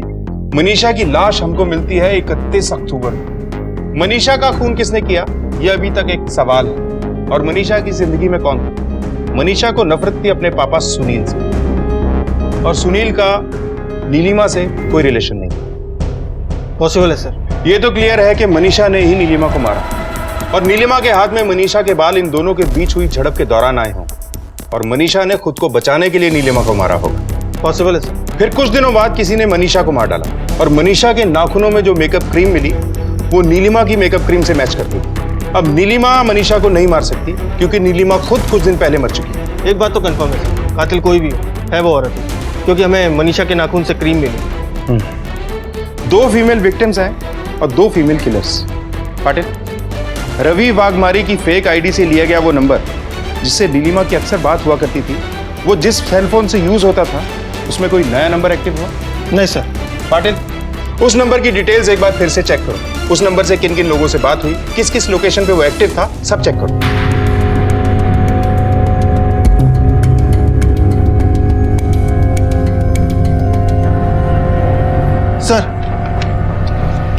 सर इस रवि वाघमारे नाम की फेक आईडी से लिए गए नंबर से अक्सर नीलिमा को कॉल किया जाता था।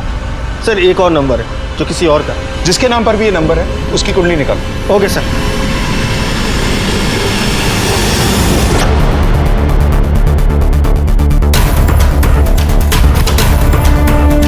रिया राजपूत कौन है? वो रिया। क्या हो? Yes sir. रवि वाघमारे को कैसे जानती हो? सर मैं किसी रवि वाघमारे को नहीं जानती। 44457 इस नंबर से बहुत बार बात होती है तुम्हारी। सर मुझे सारा दिन में इतने सारे कस्टमर्स के कॉल्स आते हैं कि मैं क्या बताऊं। ये भी कोई कस्टमर ही होगा, मैं किसी को नाम से नहीं पहचानती। हाँ इसके इतने सारे कॉल्स आए हैं तो ज़रूर इसकी डिलीवरी थोड़ी लेट से हुई होगी। अपना सेल फोन दो।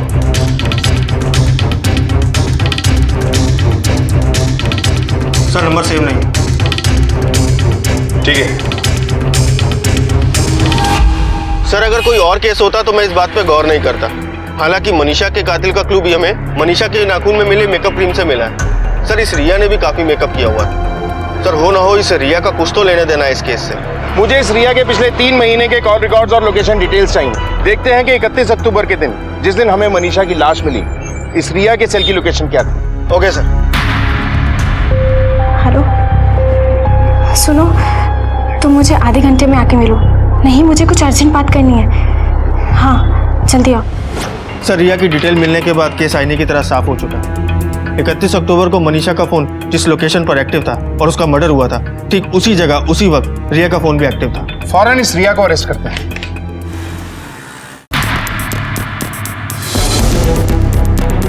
रिया का है? सर रिया आपके जाने के बाद कुछ काम से अर्जेंट निकल गई, वापस अभी तक लौटी नहीं। नंबर लाओ सर।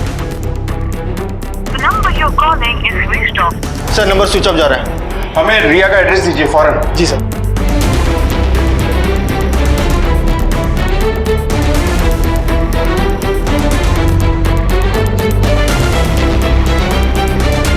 कौन सा घर है? सर ये वाला।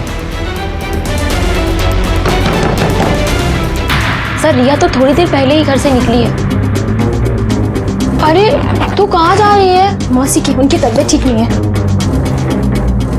कहाँ रहती है उसकी मौसी? सर हम दोनों 2 साल से एक साथ ही रहते हैं। मुझे बस इतना पता है कि वो अनाथ है और तलाकशुदा है। मुझे कभी उसने अपने मुंह से नहीं बोला कि इसका कोई यहाँ रिलेटिव या रिश्तेदार यहाँ रहता है। कितना वक्त हुआ ऐसे निकले हुए? आधे घंटे से ऊपर हुआ सर। चलो।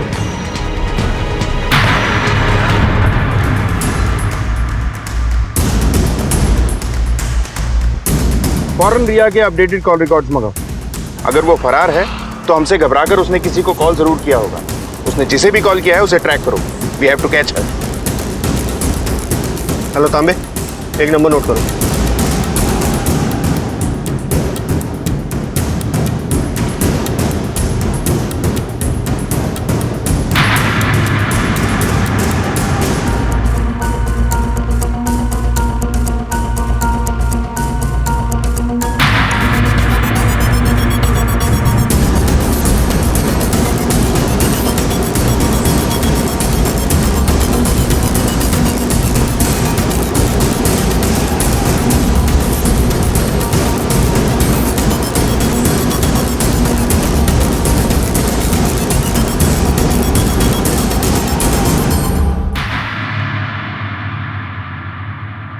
क्या हुआ सर? मोबाइल दे। सर बात क्या है? मोबाइल दे।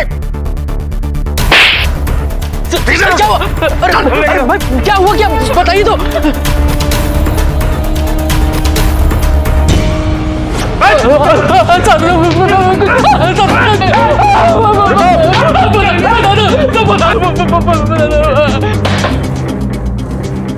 बोल, क्या खिचड़ी पक रही थी?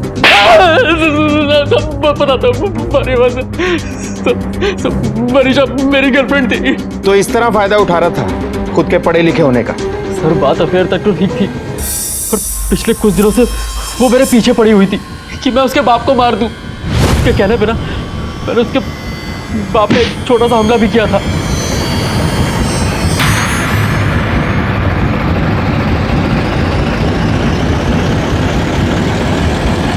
सर अमित और मैं पिछले 3 महीनों से रिलेशनशिप में थे।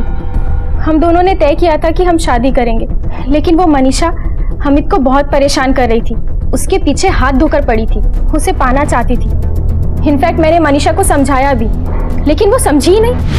अमित तुम इसे बताओ, तुम मुझसे कितना प्यार करते हो और हमारी शादी होने वाली है। अमित बोलो ना इसे जाने के लिए, कौन है ये और हमारे बीच में क्यों आ रही है? तुम बोलो इसे। तुम मुझसे शादी। मैं बीच में नहीं आ रही, तू बीच में आ रही है। अमित सिर्फ मेरा है। अब चुपचाप पतली गली से निकल ले, वरना ऐसा हाल करूंगी ना तो याद रखेगी, समझी? तू क्या करती? मैं तुझे दिखाती। और नीलिमा, उसे क्यों मारा? नीलिमा? सर मैं किसी नीलिमा को नहीं जानती। सर मेरा यकीन कीजिए, मैं सच बोल रही हूँ। सर नीलिमा मेरी गर्लफ्रेंड थी, वो वक्त की मारी हुई थी, बहुत टूट गई थी। मैंने उसको थोड़ा सहारा दिया तो वो सीरियस हो गई। सर मैं उसको बहुत प्यार से समझाया था कि देख मजे करने तक ठीक है, पर धंधे वाली को कोई घर वाली थोड़ी बनाता है। मैंने उसको कितना समझाया, वो मेरी बात सुन ही नहीं थी। इसलिए मैंने जाके मनीषा को सब कुछ बता दिया। मनीषा मुझको लेके बहुत पॉजिटिव थी, इसलिए उसने सबसे पहले उसको कॉल किया, नीलिमा को फोन करके कई बार समझाया।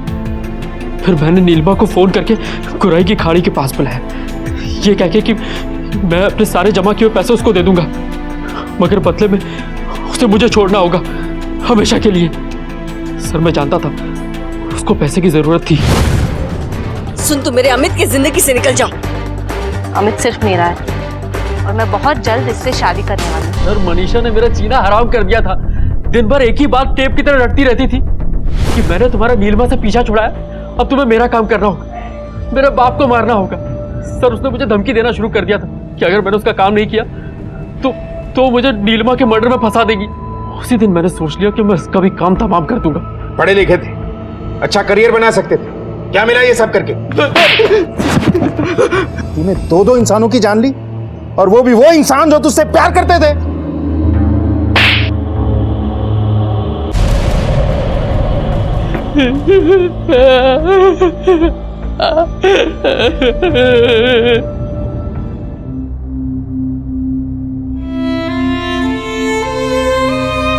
ठीक है, तुझ्यासाठी।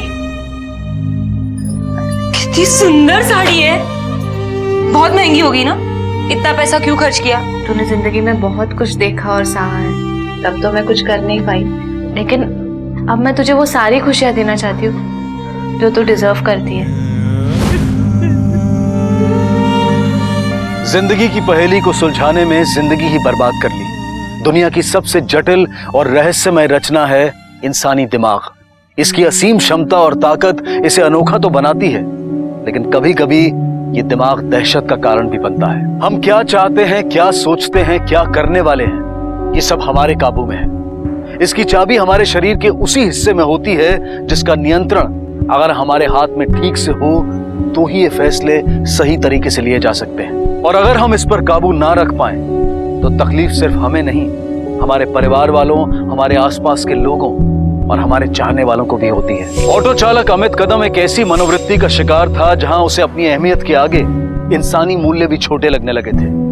नीलिमा कभी इस नर्क में नहीं फंसना चाहती थी, लेकिन अपने बच्चे की खुशी और उसके उज्जवल भविष्य के लिए वो इस नर्क से गुजरने को तैयार हुई। और अपनी बेटी को खोने के बाद उसकी मां सुजाता के आंसू अब भी नहीं थमे हैं। याद रखें कि गलत मकसद से चुना गया रास्ता हमें गलत मंजिल तक ही ले जाता है, और वो मंजिल एक ऐसी मंजिल होती है जिसके आगे जिंदगी दम तोड़ देती है। इसी विचार के साथ अब मैं अनूप सोनी आपसे विदा लेता हूं। फिर मुलाकात होगी अगले एपिसोड में एक और चौंका देने वाले केस के साथ। तब तक अपना और अपने परिवार का ख्याल रखें और देखते रहें क्राइम पेट्रोल डायल 100। सबक एक को सीख हम सबको। जय हिंद। क्राइम पेट्रोल के और भी दिलचस्प कहानी देखने के लिए हमारे चैनल को सब्सक्राइब करें और बेल आइकॉन दबाना न भूलें।